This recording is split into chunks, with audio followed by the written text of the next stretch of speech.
Sacred Art, Immortal Lunar Shrine. What a title. I love the idea of screaming it in the middle of an LGS. Sacred Art, Immortal Lunar Shrine. Everyone's gonna look at you like everyone's weird because you are. Freak up. Well, it'd be just like a heavy pre-release where every time we'd clash, I'd go 1, 2, 3, clash, and just like jump up and everyone would be like, shut up. McKinsey release. Yes, exactly. We're gonna be worse than the Yu-Gi-Oh players. Yeah. Christ. Hello, and welcome to this week's episode of Pit Against a live Push and Blow call-in show. I'm joined by my constant co-host, Kevin Smurf Murphy. Kevin, what's up? Yo. Pit Against is a live call-in show. If you'd like to be live on air talking to us about your hot take, Marceline, join the Pit Against Discord by clicking on the link that's in the description, or as Kevin has put in chat, then join the waiting room channel, put your hot take in the topics channel. We can if we like your take, we'll pull you in for a mic check and put you on air. Kevin, I came back from Richmond. It was cool. Next, how was your week? I was at Richmond for a quarter of it. You were. I keep forgetting that. You were there briefly, and then you were there briefly. Yeah. I went and played Friday night, and then I hung out for like 2 hours on Sunday. That was cool. That was actually kind of cool. Good to see you again and getting to what honestly didn't even feel like getting to see you again because we do this so much. True. Before we get started, Infection Zoe just followed us. Thank you, Infection Zoe. Please get it checked out. Frick. We have hydrated. Thank you, Zoe. So first thing I wanted to talk about was something that you wanted to talk about, or that you brought up, rather. I guess we also brought this up before the stream started. There's no good cards in Misfail yet? There's in the draft set of it. Okay.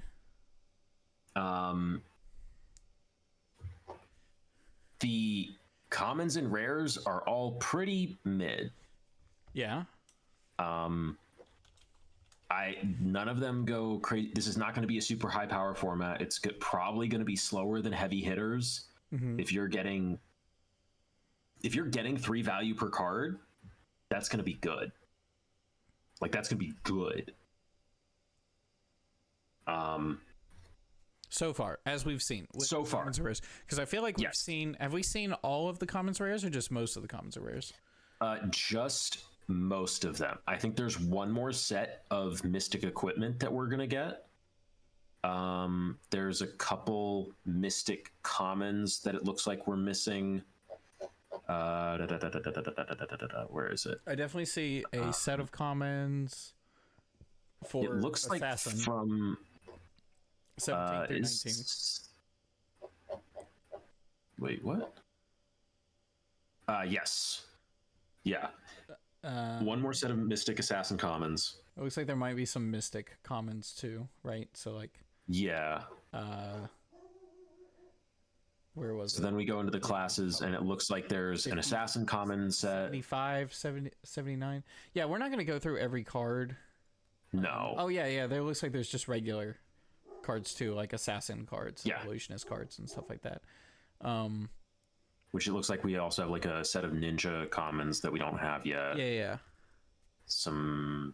Looks like those are generic Majestics, and then we have some generic commons that are also missing. But like... all of these are like if you get a Battlefront Bastion, a red one, that's a great pack. One yellow one's actually probably not going to be good. I'd rather have the blue. It's a 3 for 6. You said you're going to have struggle finding 3 I mean, yeah, it'll be fine, but like everything in this set so far is cost curve to a blue. Bro, I mean, like, it's interesting because like in Outsiders, you just expected such a really low value for your cards and hands and turns because like you're like, Prowl yellow, it's a 0 for 3 with go, 0 for 2 with go again, +1 on the next card. That's not a lot of, you're not getting a whole lot out of that. Yellow Infecting Shot was great. Yeah. actually. Like, Yeah, and it feels a little bit like that so far. I mean, we haven't seen the Majestics yet. it's always... Yes, I will say this is a much higher like level of synergy than we've seen in a lot of draft sets, or like dependence on synergy, I should say. Yeah, where it's like if your hands line up properly, you can have some really good turns, but it's almost like it's almost like, so in Outsiders I feel like there was like a lot of hidden synergy where it's not like up front, yes, this card works with this card, but there's a lot of under the hood, you're just like, oh, having these cards in this deck is like critical. Yes. And so there was it's not synergy in the traditional sense, because when you think of synergy you think of cards building off of cards, but it was more like deck construction synergy or whatever. And this feels sort of this kind of feels the same, but the opposite, where it's like there's just a lot of cards that want to work off of other cards to get their synergy. I don't know how much you're going to be like, oh my gosh, I got two Harmony of the Hunts in my deck, my deck's cracked. Yeah, so it's like I don't know, this is going to be a much harder limited format, but like that also means that like as soon as you take all these cards into constructed, they're going to look mid as fuck. Yes. So that leads me to the next point, which is how freaking strong are these Majestics going to be? They have to be crazy. Brian talks up how he used to, I mean, I assume he still does, where he wants a little more explosiveness in Flesh and Blood. He wants a little more power cards and variants. Yeah. And if the commons are like mid but synergistic, but then the Majestics are like great but synergistic, that could be insane, right? So like Blood Rush Bellow is great but synergistic. But KO's floor is also fantastic. That's also true. Yeah, true. Like Bear Fangs is a common and it's a 2-card 8. Well, card 9. Blood Rush Bellow was an insane card before KO. Like that was like the only brute card where it's an amazing card and it has high synergy. So if you can get to the mix, that card's insane.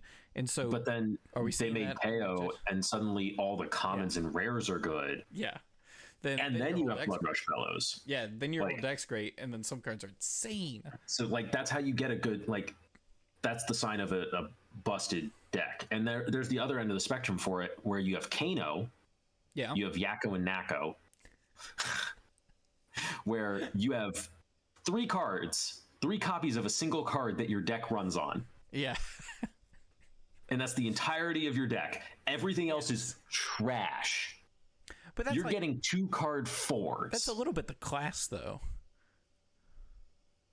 That's the way they have to build the class when they make Aether Wildfire. Okay, so like we've tried to like we talk about numbers on cards. Yeah. Give me numbers on Aether Wildfire. A 1 for 100. 1 card of 100. It's a 2 for 20.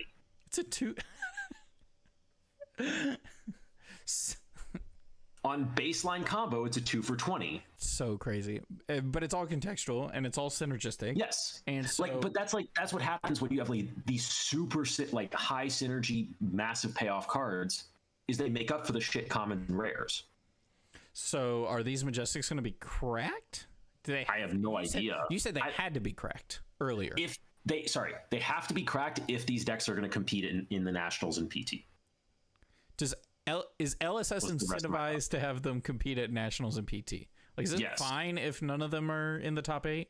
Or maybe one of them is, like one copy of one of them? If none of them are, KO is gone by the end of Nats. Well, even he can do that anyways. I mean, he very well could. He's going to do that anyways. Like, that's... I started during Outsiders. My first hero was Arachne. I loved the Outsider set, and by saying these cards are weak is no slam against the cards or the playability of the draft. I loved Outsiders draft. Yes. Oh yeah. No, it's within a limited set. Like there's going to be a limited set has a power level. It has a speed. Heavy Hitters is much faster than Outsiders was. Monarch is much swingier than Heavy Hitters is. I think this set might have a lot of the draft issues fixed from Monarch, but it's going to feel like Monarch in the gameplay. We're gonna have where like if you get a Majestic bomb, it's gonna feel like a bomb. It's gonna be a bomb. Which is why Sealed is 8 packs. Sealed is 8 packs, and Team Sealed is a full box. That's so exciting. That's wild. That's so exciting, dude. That's insane. Absolutely not doing Sealed for the table. It's insane. We're gonna need sponsors. Holy. Less than Nats means more chances KO gets LL, right? Yet, I mean, technically, the more heroes that are viable, the smaller size of the pie each hero is going to take. So KO could get less points. In theory, on average, in theory. In practice, statistics do what statistics do. You can see Enigma making a few Nats decks. People like Mara could take her and just go wild immediately. I've heard of this Mara person. She's pretty good. She's decent at Dromai. She brought Dromai to the last armory Dromai was available to and just cleaned house. I don't even remember who actually won the armory, but if you told me it was Mara, I'd believe it. I assume she did if she cleaned house. Yes. Just ruining some kids. No, there's a lot of people already working on Enigma because the playstyle is very interesting. It's weird because it feels like there's choices. I think as the deck gets refined, there's going to be less and less.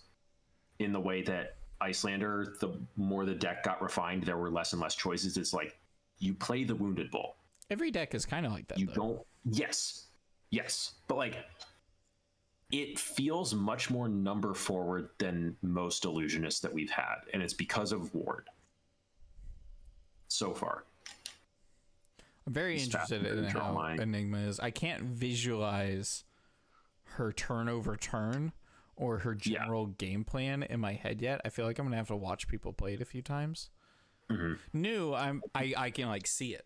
I like visually be like, this is how the combo goes in New, and I'm sure Zen, I'll play it once and be like, it's a ninja. It's a ninja. It feels like Katsu. You have your combo lines. Yeah, you have your combo lines. He's going to feel like Benji, I think. Benji's weird because I kept wanting to draft Benji big attacks in Outsiders. I was just like, swing for 7, swing for... I can't remember the cards off the top of my head that were in that draft, but it was like, play all the 2-card big attacks and then into the game with my blues. Which is not what people probably initially think of Benji, but that's how I think of Benji. Do you ever print out proxies? So anyways, we'll get to that. Maybe. I just read it out loud and then I was like, that's not what we're talking about. Nope. I print out proxies all the freaking time. I have proxies on my desk right now. However. Yeah. What? All right, circling back. We need to see Majestics. Yeah, we need to see the Majestics. That's all I've been saying for like the last week since we got the Blitz deck lists. Like, I feel like we need to see the Majestics. They have to be bombs.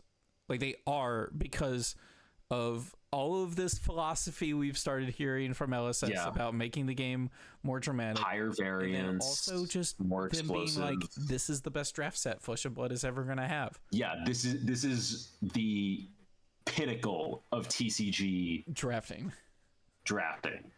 I'm excited. It already looks fun. Pinnacle of TCG design. It's like all right.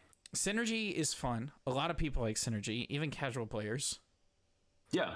No, casual players love Synergy because they're like, I get to do my thing. Yeah. Getting to do the thing or getting to play the big card is a lot of fun.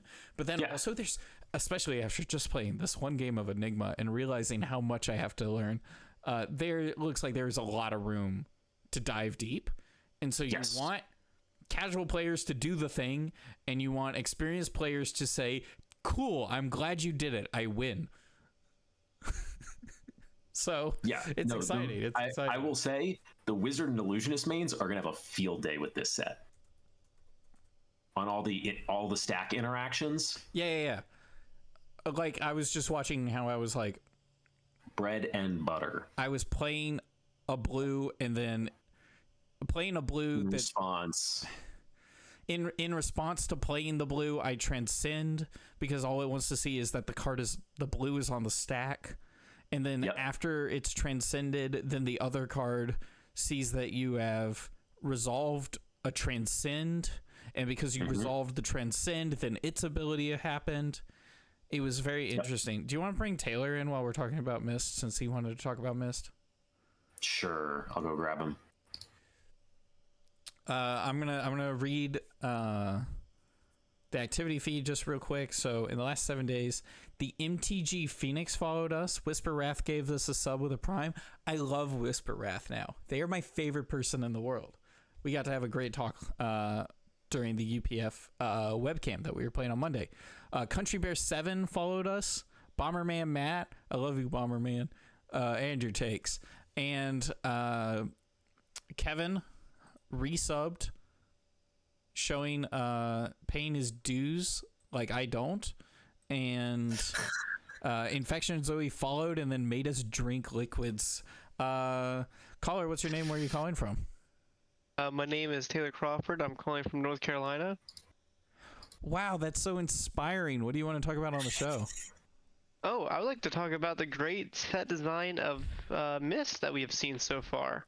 Have you heard much of the conversation we've been having on the podcast up to now? Like, have you been watching? I literally just walked in my door, saw the ad, everybody, and I was like, oh, I want to talk. So no, can you give me the rundown? Basically, we were saying MST looks mid AF.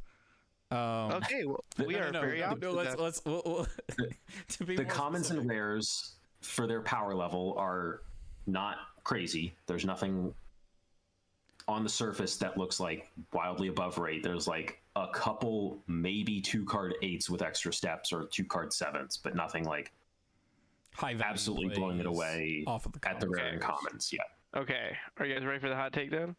Yeah. I think the Mystic Blues are insanely strong. Like the really weird 1-of cards. Oh, the legendary instance? Yeah, I think those are insane cards. Yes. Yeah, they're they're fabled. They're Heart of Fjendal reprints. They are better Yeah.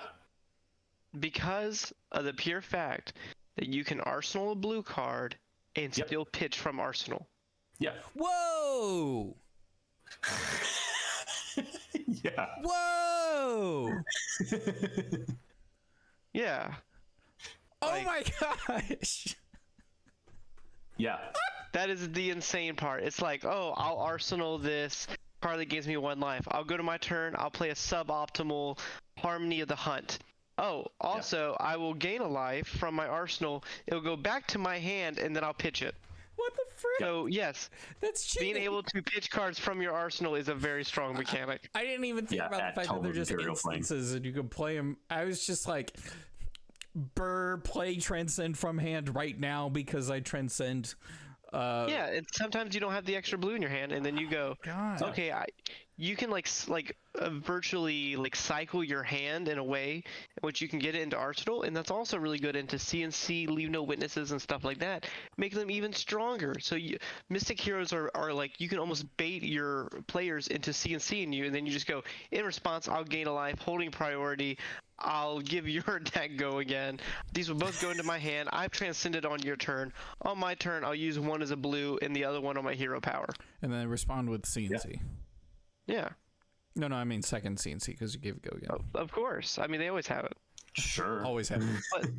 I run 6 copies. Yeah. And I think those cards are going to be... People are going to find that because of that Mystic Heroes have that ability, they're going to be inherently stronger than you're actually expecting, even though the cards themselves look very mid. If you look at, of course, there are cards that look very strong.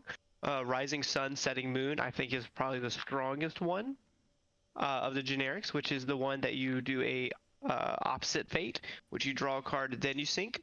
I think that card is absolutely insane. Gain a life, of course, is good. But so then you want to start thinking of the cards which have the abilities which you need to target. Those are a little bit more situational.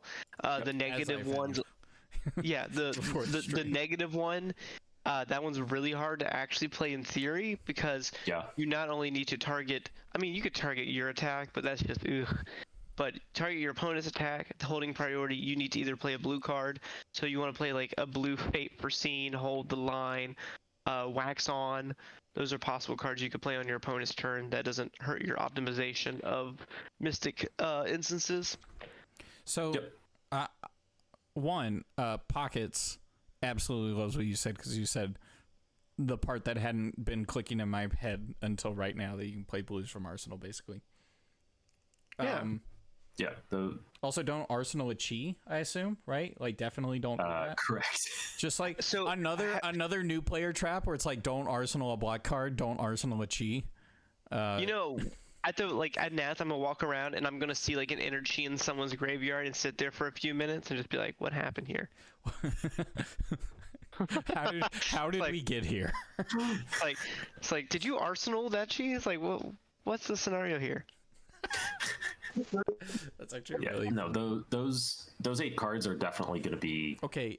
How about a level up for people in the limited format and probably constructed as well. Yeah, we were talking about them in the context of draft, or not just them, but we were talking about the whole set, right? So yeah, how many no blocks you want in your deck? And by no blocks, I don't include ward cards.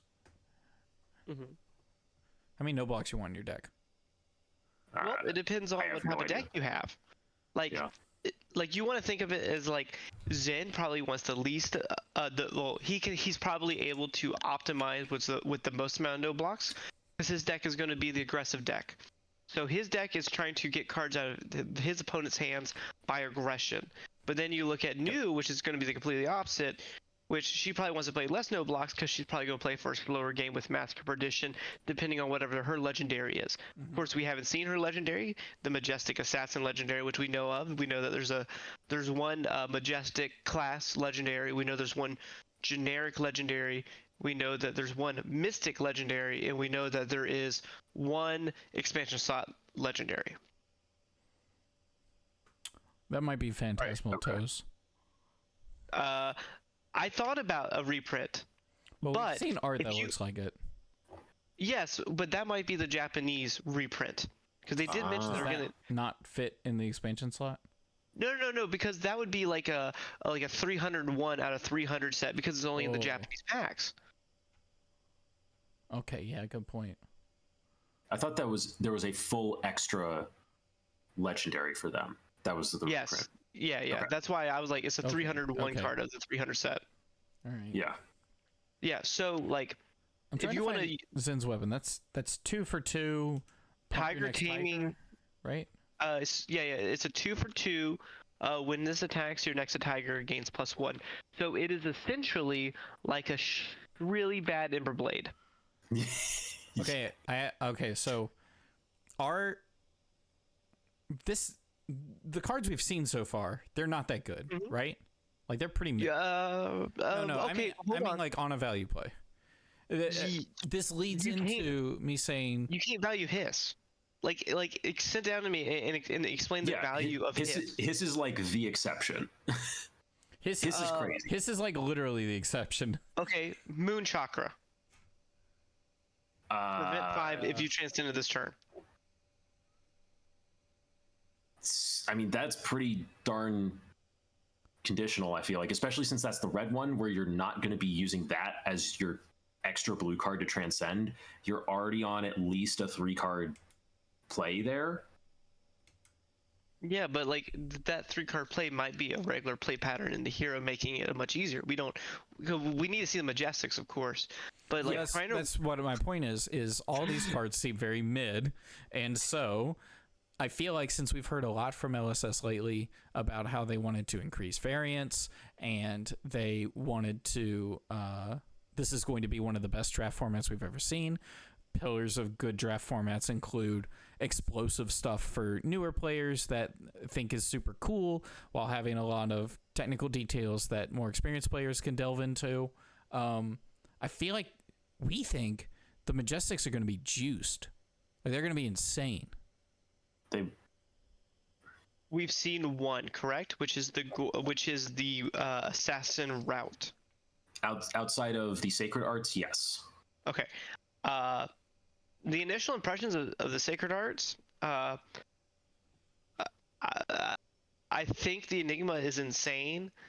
I think the Zen one is absolute dog water, and I don't have an opinion on new.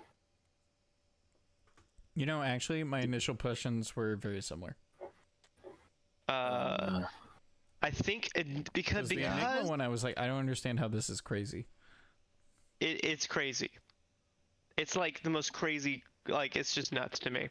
That card's good. You think the Enigma? It's like always. It's like always being played off a 5-card hand.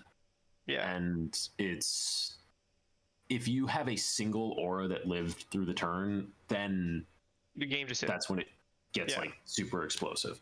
Yeah. Like there's a reason these are legendary keyworded. Yes, I agree. I will say that. I think Zen sucks. Zen sucks. Okay. It looks pretty underwhelming. Because he, don't get me wrong, he's going to be a blue-based deck because he's Mystic, blah, blah. But as an aggro deck, you can't play your blues and expect to beat KO. And the issue with Sacred Art is I have to play a blue and pitch a blue to play this blue. Now, if you say that out loud, that means that there's 3 blues in this 5-card hand that I'm theorizing. Sure. That's not good. That's not good. So now, of course, we are getting a legendary chess piece from the card guys on Sunday. If it literally just says your first red counts as a blue, yeah, maybe this card is nuts. But with the current cards, yeah, right? It's just a theoretical. It's not real. Holy. No, it's just I get deep blue every turn, excuse me? Yeah, no, it's just a theoretical. But with the current suite of cards that we currently have access to in Zen, even if you're a deep Tigers, I would just not play this because of the no block blue. That would be very hard to actually play correctly. I feel like Constructed Zen has to make a combat chain that's 40 cards wide and ends on a Salt the Wind for 50. I don't think that they're actually pushing the card set in that way, though. I think they're pushing it more of like a Crouching Tiger Phi when you look at Companion of the Claw, which I think is going to be the Surging Strike of Zen. So you're going to go like a 2 for 5, 1 for like a Crouching Tiger, the Staff, a Tiger, Harmony the Hunt, Tiger, Shuko, And I think that's what they're trying to go at, because we're not seeing any of the Tiger Swipe S cards. The cards that literally say, if you don't block this, you win the game. And we got 3 Majestics for him. So now, don't get me wrong, the 3 Majestics, one of them could literally just be Tiger Swipe 2, and he's just insane. Yeah. But as of right now, my initial impressions of Zen is that he is the lowest on the totem pole. Yeah. But, of course, 3 good cards can just break a hero in half. So maybe next week I'd like to come back on the episode and we can reevaluate with the new cards and gossip to each other and hee ha ha ha. Well, we've definitely not been going through every card in the list because that is exhaustive. Oh no, I could do it with one word. I'd like if we could do this, I could knock this out with one word. I could just be like yes or no and just go to the next card. It would take 10 seconds. I'm not one of those. See, bad, but see. Okay. In chat, Marceline said Zen hates blocking, and then Pockets countered with by paying 2 blue and said, "Nah, Zen going to be very defensive." Thoughts on that? I think that hopefully, and this is my dream, that there are 2 Zen decks. There's a defensive control deck, like a CC dash or draft. I don't, buddy. I suck at draft. You don't ever have to ask me about draft. Well, that's most of what I wanted to talk about. Oh well, man. Oh. Okay. Draft looks really fun, and I'm gonna have a great time with the boys. It's same. like I'm not gonna lie to you. Whenever I think about draft, I start crying, and I just really hope that someone just hands me the deck that I need. We need to draft camp or something. You have no idea. Or just get drafted. I would be 2-time world champion, 3-time pro tour winner if I could draft. It's not that hard. You just do it every week, and then you become the master. Your third eye opens. And But I have like ascend to cracked. Maybe to on the ball. Maybe level. Maybe 100 drafts of heavy hitter. I get to the pro tour. I open up my first pack, and I just literally go, I just lost this tournament. I'm at the pro tour, I was 3-1 going into draft, and I was like, oh, I'm feeling good. My deck, I think, is an underdog, so people aren't expecting it, so it's undersideboarded. And then I open my first pack, and I'm like, I better start pay for the calling. This is gonna be a great time.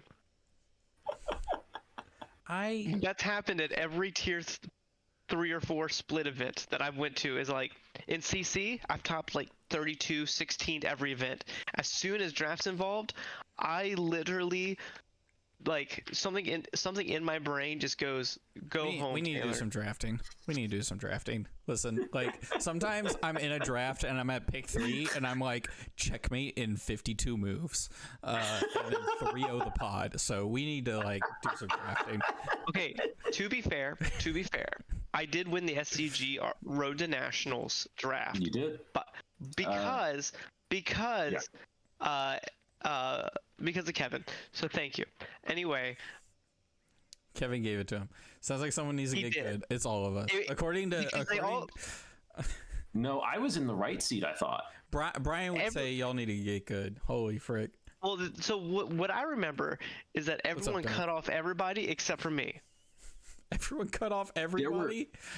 We were a 4 Guardian pod, and I think the 4 Guardians were sitting in a row, and I was the rightmost seat. Oh my gosh.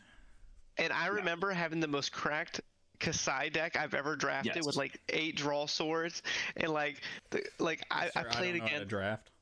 Well, no. The deck was literally handed to me. It was like pack 1, pick 7. I looked down my pack. It's like hot streak, and I was like, "What?" I've literally watched people have handed to them drafts, and then no, this was it. No, I'm gonna pick the funny looking card. So I mean, you're already a step above that. So no.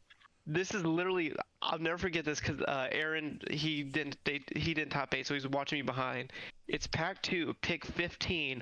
I look at the one card that I'm pick 14. I look at the one card, beckon applause, and I was like, holy snot, boys. I was like, oh. Yeah. And I think I was I think there was like one other Olympia, but I was the Kasai, so I had every draw sword. Yes. Yeah, it was like the most nuts deck I've ever drafted. They were to your left as well. Yeah, it was. I literally could not, like, you could hand me probably a 24 packs of cards and I could not make a better draft deck. Well, you get 8 in your sealed. Trust me. Which is different. Okay, so I think we're starting to this conversation is starting to evolve. So I think we're gonna wrap that particular conversation up. You're really good at transitions. Okay. Yeah, which is hard cut to hard cut. Okay. Just like my editing style. Okay. Give me a topic. Give you a topic. That's not how this works. We'll do it anyways. We'll do it. Do you mind? You don't mind being on this next a longer conversation, I assume. I'll try. He did come in partway through. Okay. The conversation that I really wanted to talk about tonight is the future of Flesh and Blood. Isn't that the most clickbaity thing you've ever heard in your entire life? So I'm not talking about Fab 3.0. Fab 3.0. I'm not talking about like the structural whatever of the game, like how the company moves forward. Like. Yeah. Like it's the statement is, or the gist of it is, the game powered down with 2.0, and we're like, okay, we read that. We're like, we got it. The game's gonna get powered down. We understand, but now we're actually seeing it play out, right? So the meta is pretty wide. Like there's a lot of heroes that someone says they're going to play. Like if someone told me they were going to play Arachne at a big tournament, I wouldn't second guess them. I would say not my first choice. I mean, would you second guess them? If it's not your first choice, that does sound like you're second guessing them. I wouldn't stop them from playing it, but I would be like, not my first choice. It just feels like there's a lot of options you can have right now. And then also with that, it feels like the structure for heroes is, I mean, it's kind of revolving around these expansion slots, right? We don't have any more supplemental products. The idea is you have a couple of draft set, which will support the new heroes that will be drafted. And then you have expansion slots / weird situational majestics in the draft. And these new armory decks where they bring in a handful of majestics. Is this what we're expecting Flesh and Blood to kind of look like now? Like, what does this necessarily imply for, like, you know, extrapolating these ways that they're presenting us with new cards and new heroes and new decks? Like, what are the barriers, the hurdles, and risks that are associated with this kind of thing, right? So, like, we're obviously not having another Starvo. Not yet. Not yet. But I mean, obviously, like, the risk is like is Sash. It's like, if you don't have Sash, does the Bolton deck just not sell because it's worse than Warband? Because the boots are just worse than Snaps or Dynamos. Yeah. Like,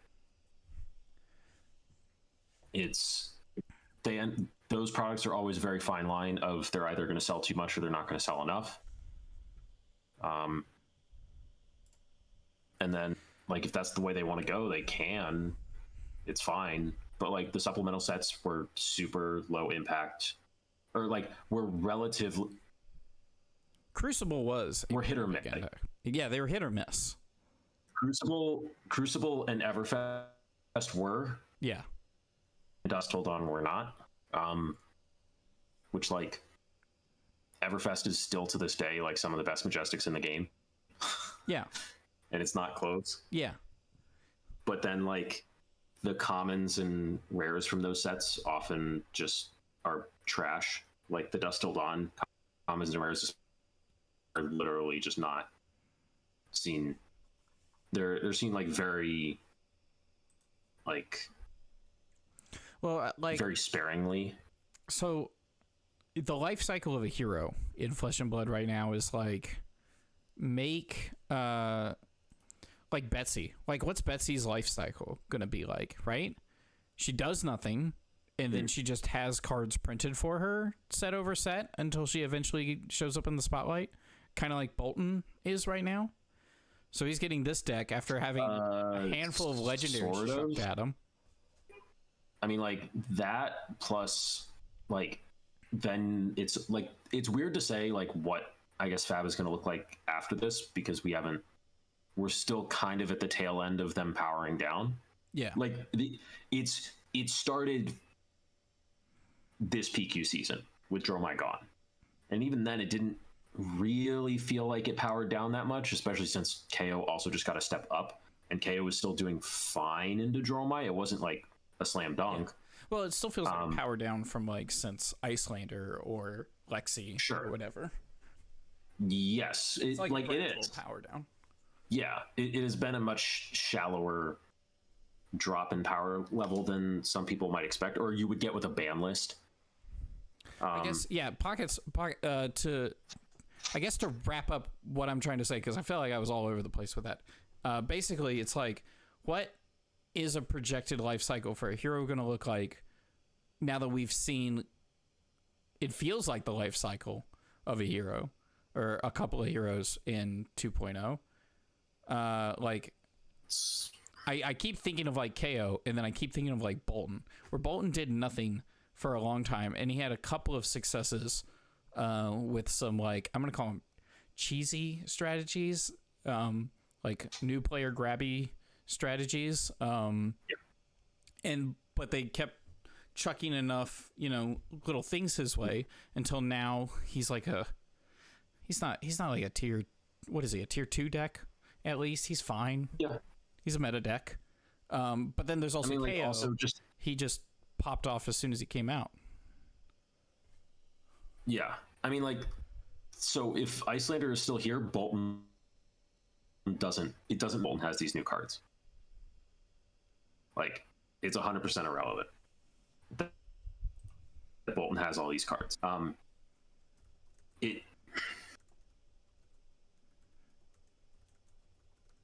you think, Taylor? It's kind of a hard question because it's like we're now the first time that a hero is going at a fast pace without breaking the game in half from the beginning. So Starbo was the first hero that really broke the game in half, but then you can make different types with how heroes have LL'd. Like Icelander was like a steady climb, which was probably the healthiest way that a hero should go. You had Dromai and Lexi, which were kind of slow at the beginning, and then as other heroes LL'd or new sets came out, all of a sudden became very good. Then you have heroes like Bolton, which has just never been good. Rhinar. He's fine now. But then you want to... Yeah, Rhinar. Yeah, sure, Rhinar's okay. actually another good example, just like Bolton. Yeah, it's just... He's never been good, and no one can convince me. Because Rhinar's only good into a meta in which are good, Oldham, Bravo, and stuff like that. But how Flesh and Blood is played aggro decks into a open meta, into a closed meta control deck should be better. So because I would count Rhinar as a level 3 deck, because a level 1 deck would be the aggro, level 2 would be control, and then level 3 the decks that beat control. Rhinar is going to be very hard as a deck to actually get LL points at a large amount of the at time until they have to switch his kit over to a different strat. As long as Intimidate is his big key thing, he's going to be a level 3 deck. So he will spike random mints meta in which a Bravo Oldham-esque hero is good. So you also want to take that into consideration at how they are trying to approach living legending heroes such as KO. KO is the best aggro deck, and since you mentioned earlier, it is a wide open meta, and that makes usually aggro the best deck, and whatever the best aggro deck is going to be the best deck. So when they released KO, they were probably fully aware that he's going to LL any other hero. They were probably fully aware that he was a little pushed. I also believe the same for Kasai, and I have a theory that it was mentioned to get rid of Sabers and Claws, so they could help design cards for Levia and Rhinar and Bolton in a better sense. That's a really good. I think it's like... So we're still in the transition. I think when we're still easily in the transition because you might even consider Mandible Claws I believe so. Fab 1.0? Yep. Yes. God dang. Yes. I consider Anathos Fab 1.0. I think that card is actually that no one talks about. From a Guardian perspective, Anathos is really messed up. Anathos and Titan's Fist is insane. Yeah. Literally 2 damage. Yeah. But no, looking at that kind of stuff, when they develop a hero, I think when is the hero going to be good?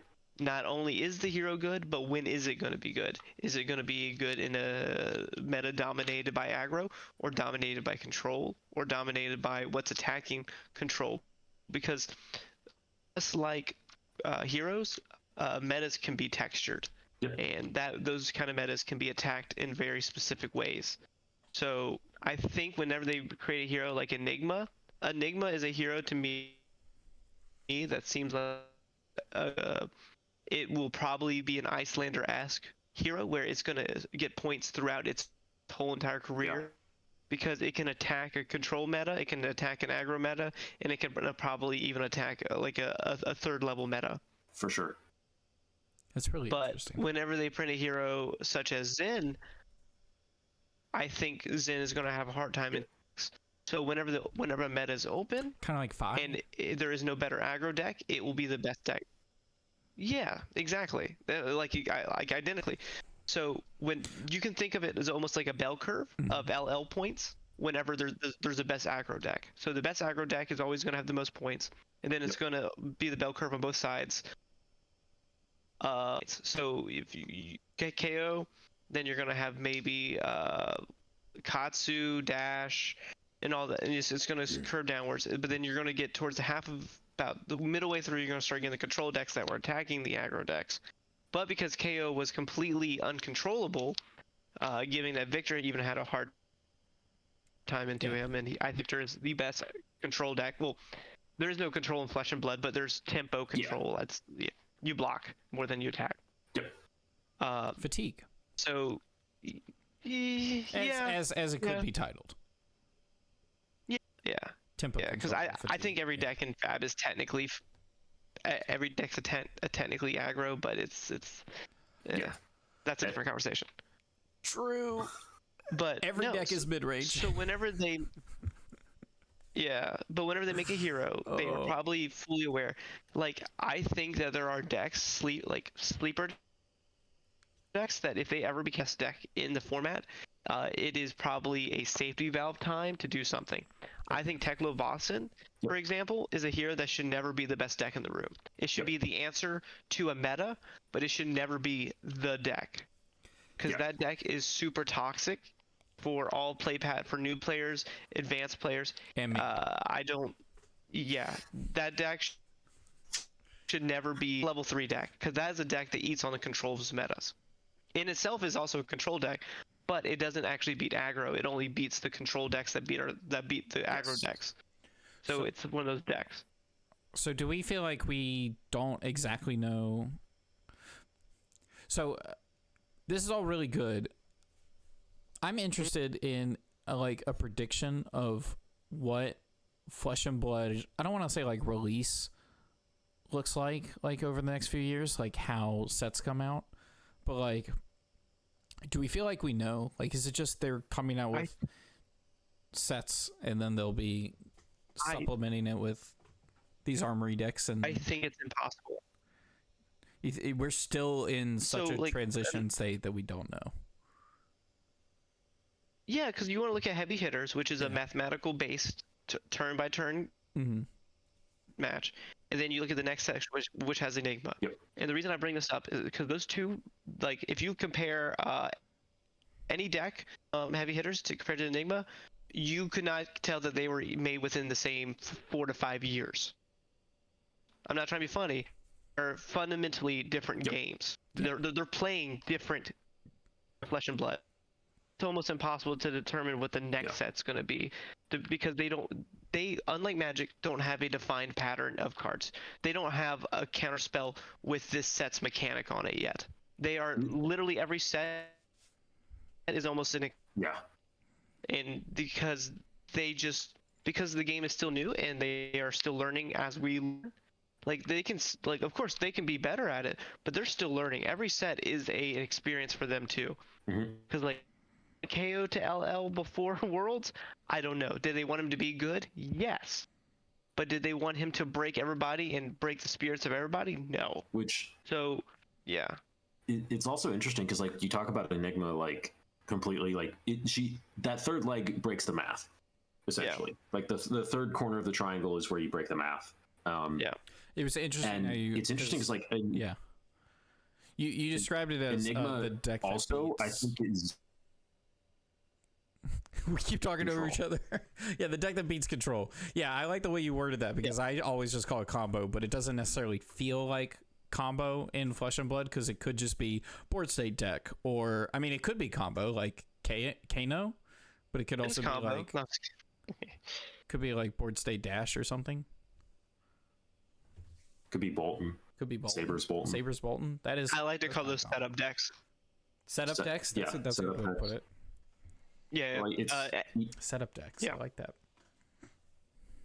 Even then, Enigma as that third corner of the triangle is still the closest to traditional Fab I think we've had from Illusionist, or maybe Icelander is still pretty close, but Enigma feels much more numbers based than any of the Illusionists we've had before.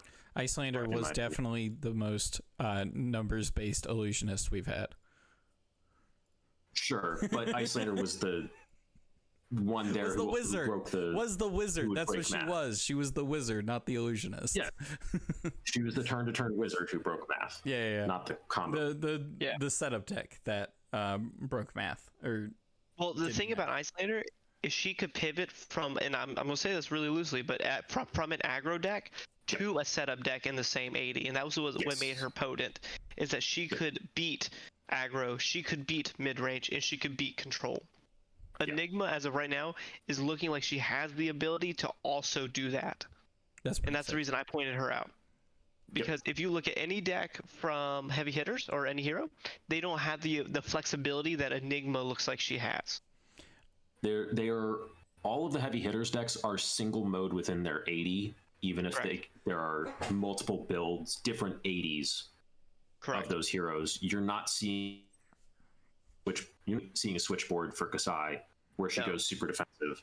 It's an aggro one with like 60 reacts, but that's not the same as one with 12 D reacts that takes 6 of them out. Yeah, card flexibility is a big thing, and Icelander, I think, was the most flexible hero we've ever had, followed by Dash. Then I think Enigma's up there with Dash, but we also haven't seen her full kit, so her kit might even make her even more flexible. We don't know. She could literally just house text in her set that says at the end of your turn, your opponent takes 1 arcane for each, blah, blah, blah. She could. Each ward aura you have on the board. Yeah. I mean, she might just get a merciful Spectra aura. I don't think she will. No. But is it, like, if they printed it, would I be shocked? Not at all. I'd be like, okay, that makes sense with our kit.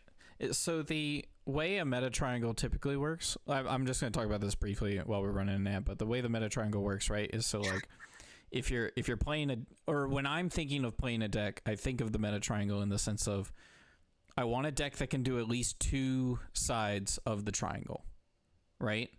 Because if you can do 2 sides of the triangle, that means you'll probably be favored into the last one with one of your forms, the side that you're not.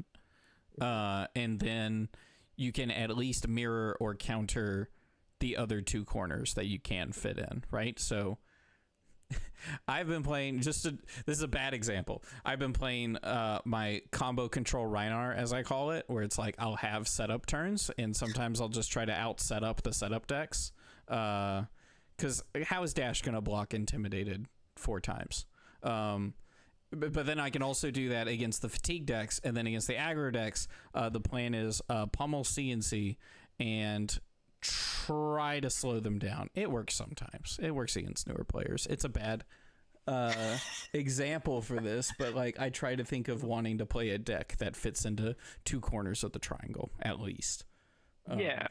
So in theory, if you're going to a big tournament, and this is something that I take to every tournament, is that I would like to max out one of the sides of the more than try to play 2 triangles. I want the best aggro deck. I want the most fatigue deck. I want the most combo setup deck. One of the 3. Mm-hmm. I would rather go into a tournament knowing that I have 7 instant wins and 3 instant loses than 7 50-50 matches. And that's kind of like where I go. Like every deck I've ever played has always been a polarizing aggro deck.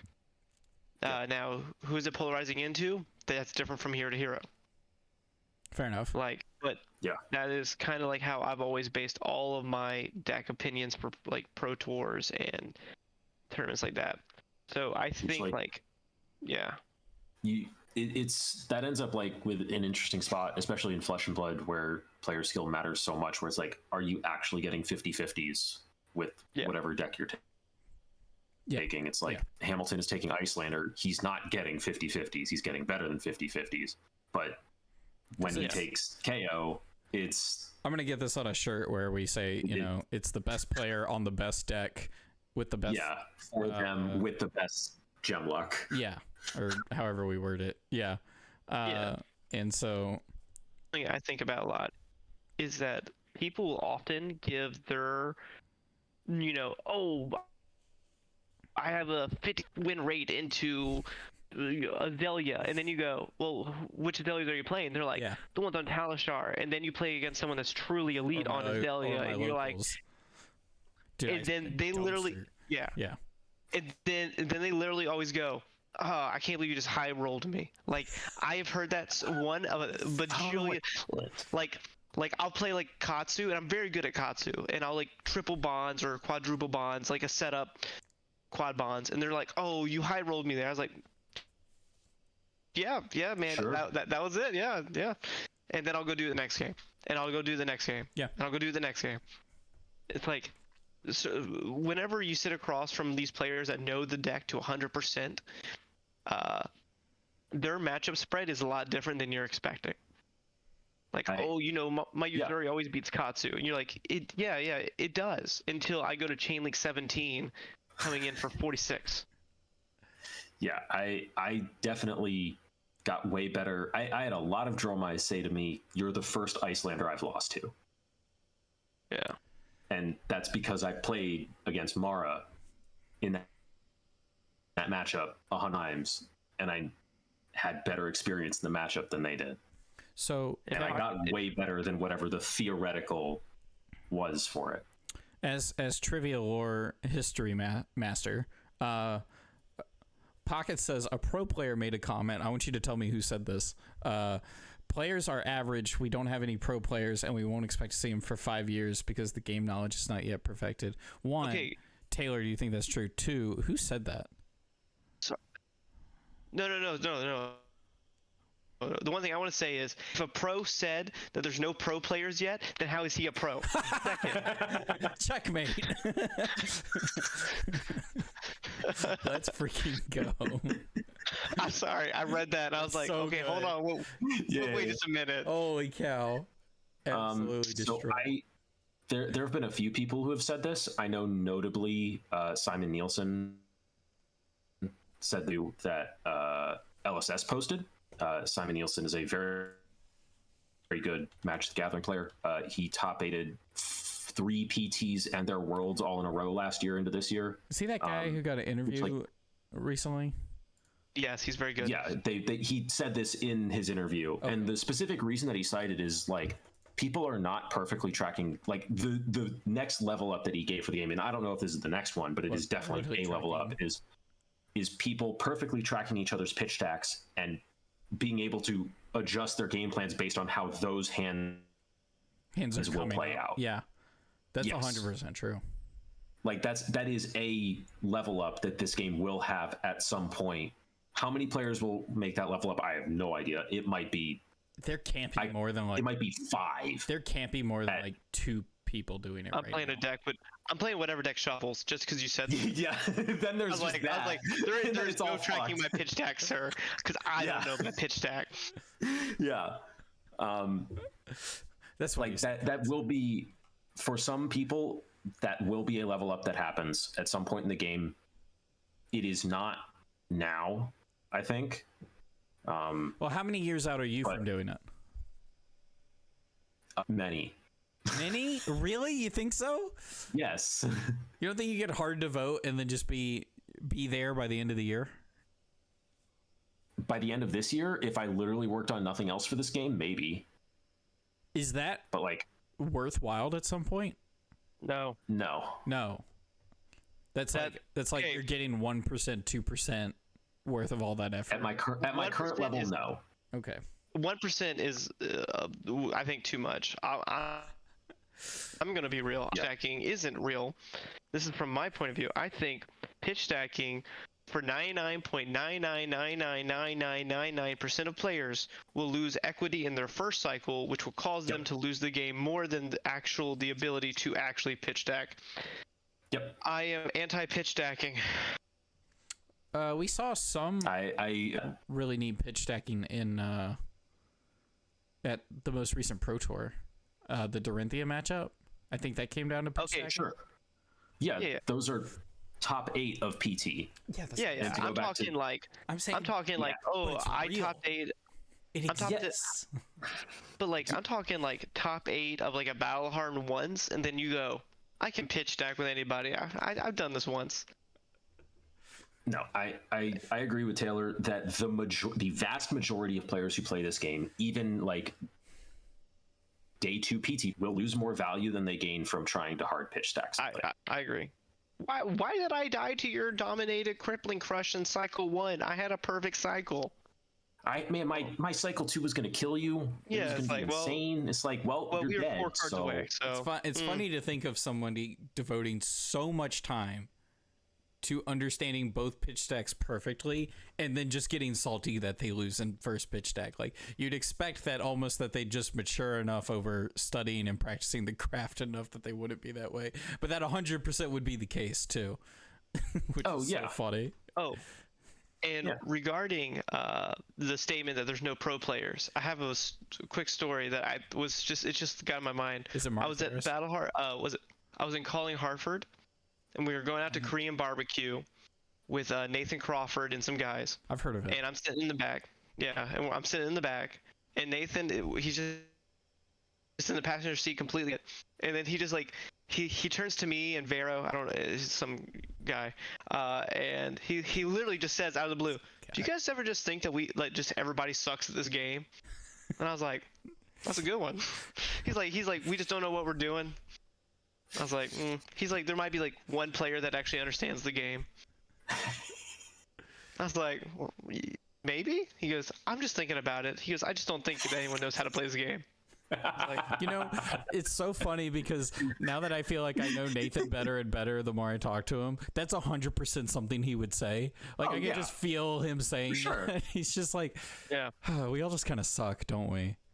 It also just all shooted this. It reminds me of a old Arsenal Pass story where Brendan was having some dinner with James White, and this was after Welcome to Wraith came out. And James White would not shut up the whole meal about how great Blue Raging Onslaught was.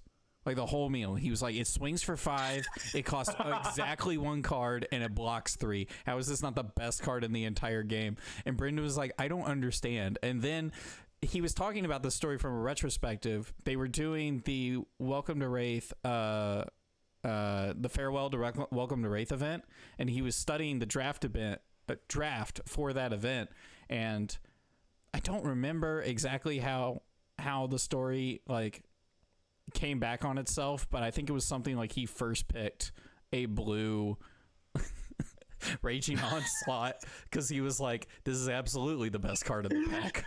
Oh no. That sounds about right. I mean, if that's not how the story goes, that's a better way to embellish it than whatever he said, because that's just so funny to me.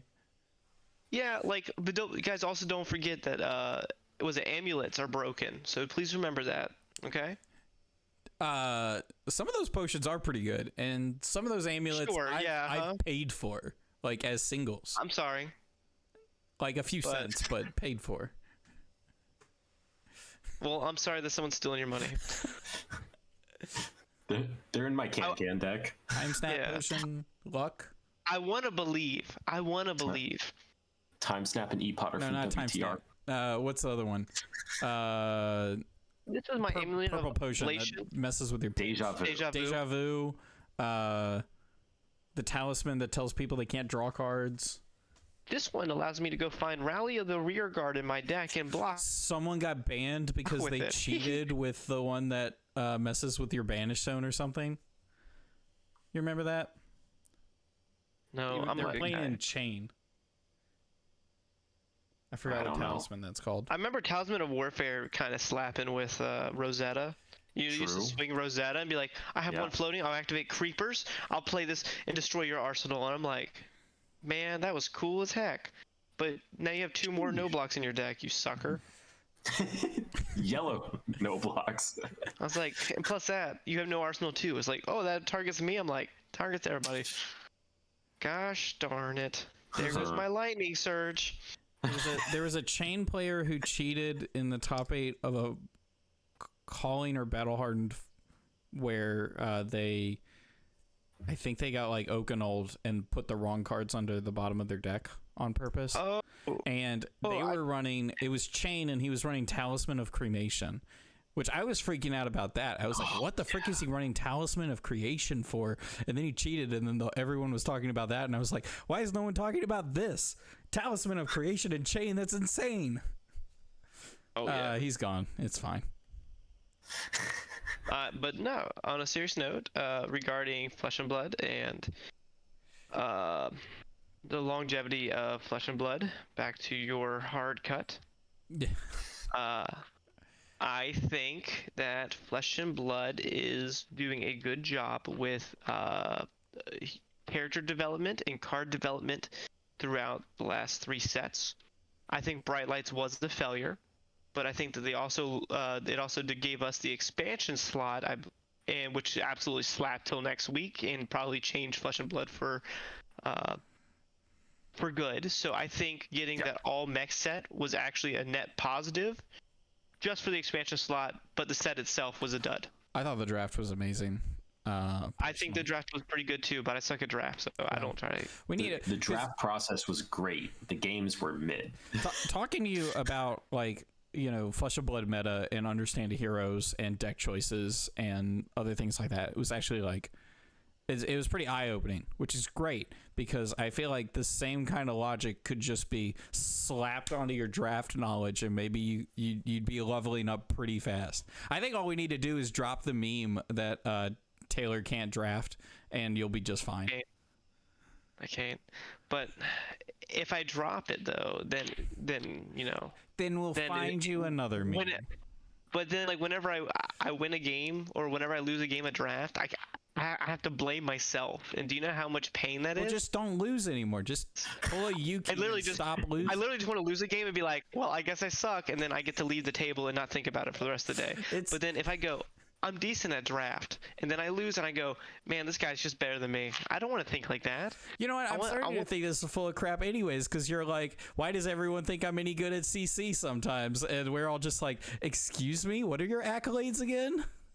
Oh, well, no. CC is just pure luck. I literally just draw the right cards at the right time every time. Just draft the right cards at the right time every time. Have you ever watched me play a game of CC and you watch me draw a hand and you go, that's a good fucking hand? Oh, sorry. I apologize. Hey! Hey, sorry about that. You can cut that out. You are Ridge? Sorry. Cut that out. Timestamp 1 hour, 41 minutes, 6 seconds. Not good. See, I understand this process.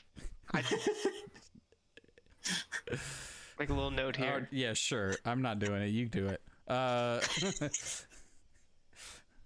Mr. Sin, the Table Pit has a new editor. Welcome, Taylor Crawford. But no, I guess I was just really thinking about, is this direction we're going to see Flesh and Blood, and is this maybe the direction we're going to start to see heroes in the future? After seeing expansion slot, after seeing armory decks, and just being like, okay, so this is kind of the direction of heroes, but you're like, we're almost too early to say. I think that we're way too early to say anything regarding hero design. I think 3 more sets, which I think is still a year, a half, it feels like. Which is okay. I mean, they give time to simmer, but they are starting to speed up with the new products, which is okay. I believe they said in 2025 they have a new product every month, which was a little spicy. I think that's what they said. Yeah, I think so. Yeah, that's right. Yeah. Which, as long as it's not an armory deck every month, we should be okay. But here's the issue though. As a tournament grinder, I love when cards like Sash come out because it updates the meta. Nothing's worse than going to a pro tour with a 3-month-old meta. It makes me want to gouge out my eyes. Having a new draft set every week is really tough and hard to keep up with, and people hate that. But having at least 1 to 4 new cards every month, it will probably be refreshing as well. Right? Yeah. You got to hit a sweet spot somewhere. Yeah, so I think US Nats is the first time that they've introduced a new set. Then literally 2 weeks later go, good luck, I want to see the best play it. You have 2 weeks to learn this whole entire draft set and learn how to play CC with these new heroes. Yeah, 240 LL points on the line. Yeah, I was like, to me, that is awesome. Every level 3 to 4 event should be 2 weeks after a new set comes out. If they did a calling 2 weeks after a set came out, I think the attendance would double. Not Yeah. I'm not even trying to be funny.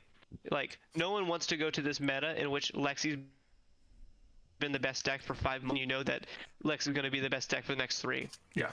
Like I think update the it's meta. interesting. Yeah. Yeah. Well, I think we're gonna start slowly wrapping it up. From here. So, 2 quick things. First one, Taylor, Kevin, the new Bolton deck, is it gonna be any good?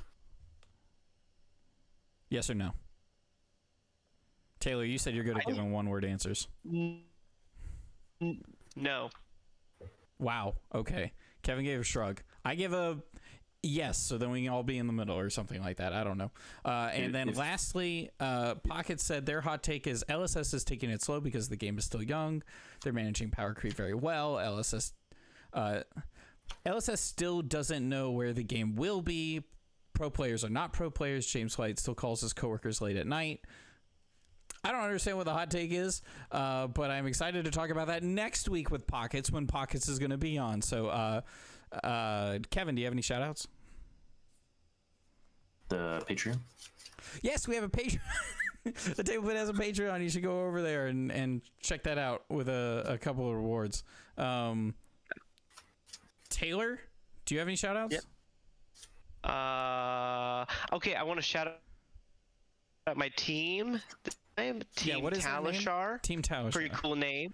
Team. I didn't know if it updated. You know, like the yet. web browser thing. Yeah. Is it is it actually related, or do you both just like the same card? Like, do I know this answer? I feel like I might know this answer. Like, are you sponsored by Talishar? Yes. Yeah. You are sponsored by Talishar? Yeah. I am captain of the team that's sponsored by Talishar, the website. My favorite team. Outside of the Roanoke testing team, which consists of 0 people who live in Roanoke. That's kind of awesome, actually. So I'd like to thank my team. Yes. Thank my wife for being in the other room listening to me talk about my other team. What a great wife. What's her team? She's a team Talishar adjacent. Talishar Jason. The wives of the Talishar team. Okay, actually though, there's like 3 wives. That would totally work. There you go. I would watch that team. They could do a team event, like a 3-player team event. Yeah. That would be awesome. I would love that. All right. I want to shout out Pockets, who has confirmed to me, they didn't actually, that they're going to be on next week. Thank you so much, Pockets. And I also want to shout out, we have UPF on Monday. Taylor, thank you so much for being on. Of course. I love hanging out with you guys. You guys are funny. You're funny. We should play UPF. Aww. And actually, we should draft. Have you done a Magic draft before? A Magic draft? Yeah. Can we teach you how to play Magic? Kevin will, because Kevin will learn how to do a Magic draft. We need to do a draft one of these days. That is so sweet. Thank you, Kevin. I would love to. All right. Thank you so much for watching. We have webcam UPF on Monday. Bye. Bye. Goodbye.